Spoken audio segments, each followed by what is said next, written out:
So what about the other 1% of the UFO phenomenon? Has there ever been legitimate sightings? As promised, we're going to cover this 1% in a future episode. But I'll share with you something a wise man once shared with me.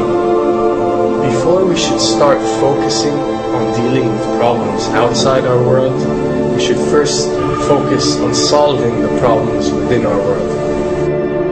And before you can start solving problems within your world, you first have to solve problems within yourself and within your surrounding environment of family and friends. So basically what I'm trying to say is that we have priorities that we need to focus on first and foremost so we can successfully build our lives and our minds.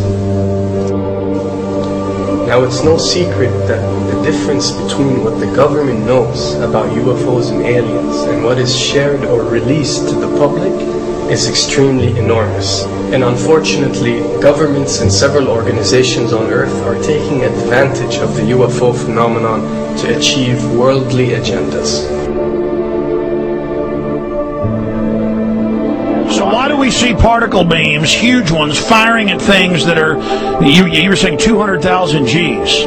Yep. I mean, go over that. Well, because I think it's part of a test for if there are bad guys out there. Or maybe they're doing preparations for faction. We may be looking at more than one faction. Remember, these groups tend to fragment. They fractally fragment so that you have wars within wars within wars. You know. But why would NASA release that footage? Well, remember, you've got all the good guys in NASA, and then you've got a few who are not good guys. The good guys don't know that there's something to keep secret. They, remember, the lie's different at every level. They believe the lies they've been told.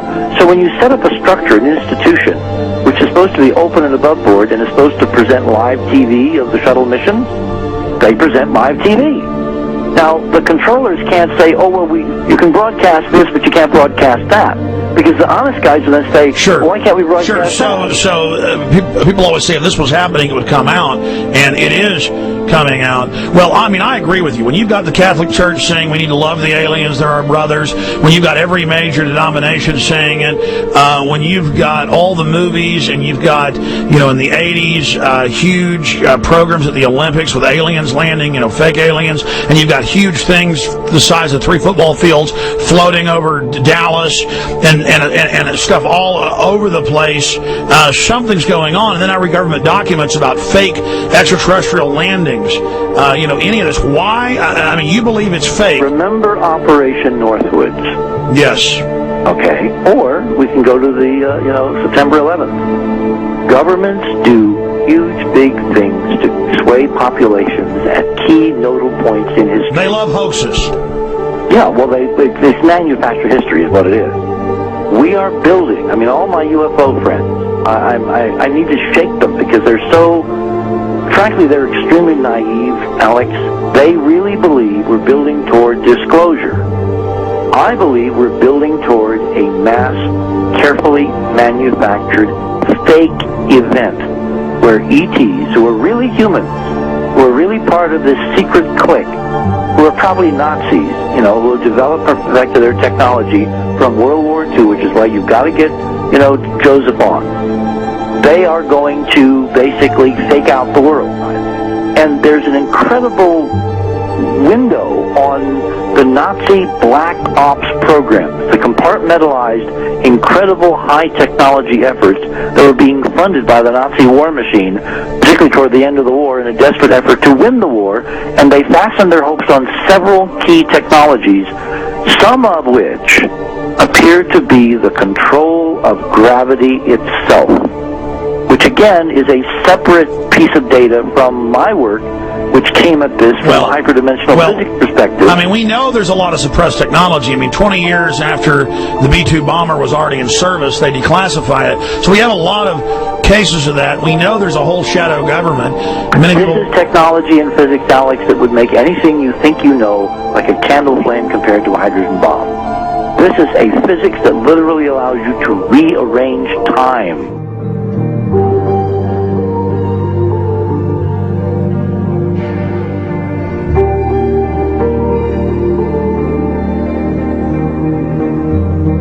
But I mean, imagine you've got all these compartments in these pyramids within pyramids of compartmentalization. That's why that's the New World Order symbol. And we don't know what they've got because they are so secret. We know they lie so much. We just know it's advanced. Mainline scientists say they're 30 years advanced. So Richard C. Hoagland, what I'm saying to you is, I'm entertaining what you're saying. I respect you. I think you're a great guy.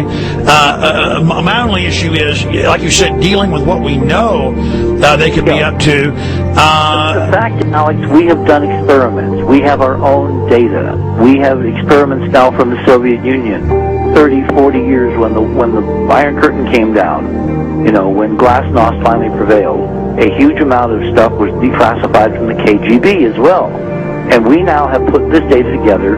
We not only know what the physics is, we know what it can do, we know what it's based on, we know how to make it work. We've seen in our own experiments ample evidence. We've seen experiments across the American landscape and even in Europe that vindicate various parts of this. And the latest thing I'm working on, it looks like von Braun himself was deeply involved in some of this early physics experimentation, but they're keeping all the good stuff for themselves. The reason is that if we got access to the good stuff, if we got access to the technologies, the energy, we wouldn't be worried about $4, $5 a gallon gas or $10 a gallon gas. We would live like people are supposed to live, all 6 billion of us who could live lightly on the earth, Alex, with this technology. And live longer. Absolutely, and better, and you could live to 200-300 and have the virility of your 20s and 30s. There's extraordinary medical breakthroughs, there's extraordinary physics breakthroughs, technology breakthroughs, energy.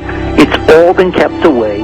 Think about it. We're already on a planet hurtling through space, all these wonders around you, and you've been taught it's bizarre to question, and that's because there's so many kooks in the alternative movement who do talk about ridiculous, Hollywood-style green men, instead of really looking at the shadow government and all these crazy secret societies that are admittedly running NASA and the shadow government. Now, ladies and gentlemen, during this talk that I'm going to give you, I'm going to explain to you the history of this phenomenon, who the secret government really is, and I will name them by name, the beginning group, the study group.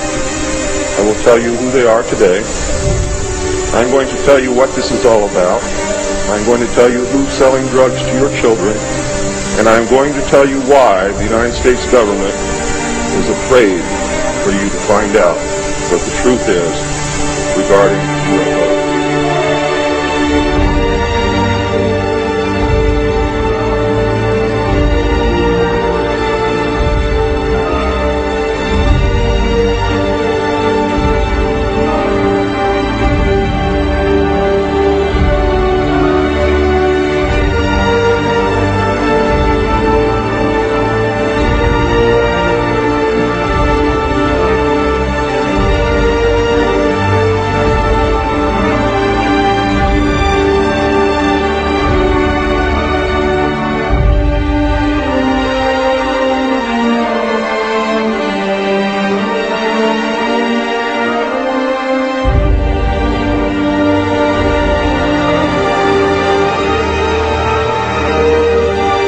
And it turns out that even though she remembered that she'd been part of the team to debrief the astronauts, she couldn't remember a thing that they said.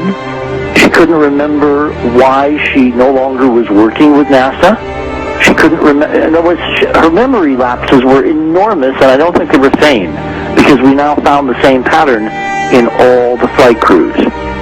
Because the awful truth, Alex, is they have been brainwashed. They have been mind controlled. They have had a technology, a very sophisticated technology, which took away the real missions that they experienced.